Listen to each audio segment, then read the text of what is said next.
I'm Kirk Wylie. I'm the executive chairman and co-founder of OpenGamma, and we make an open source market risk system for derivatives trading.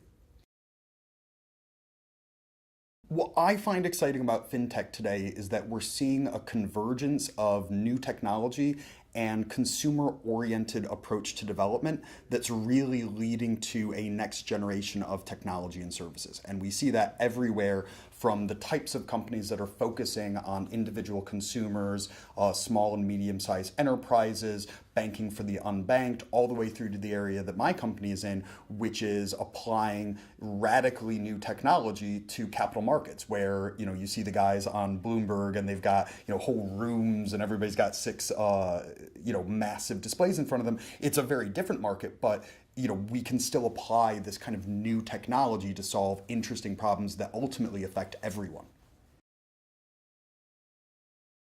OpenGamma is a FinTech purist. Our customers are entirely large capital market participants, spanning from very large hedge funds through to large investment banks, through to insurance companies, pension funds, and sometimes even clearinghouses and exchange operators. So everything that we do is about financial technology because all we focus on is providing risk to people that are engaging in financial investing.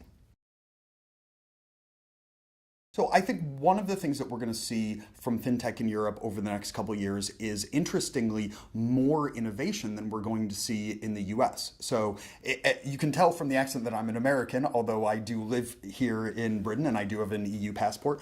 And one of the things that I find is that in just everyday day-to-day banking, Europe is actually quite far ahead of the US. The notion of having a person-to-person payment startup in Europe is almost laughable because we've had that for years. All you need in the UK is a sort code and account number, and you can send money almost immediately to anyone anywhere. So in certain respects, Europe is already ahead of other markets, and that means that I think the lead gets to grow into areas that we may see in other regions later on. Interestingly, I think Asia is also in that cutting edge where it's also doing some very interesting work from a consumer perspective.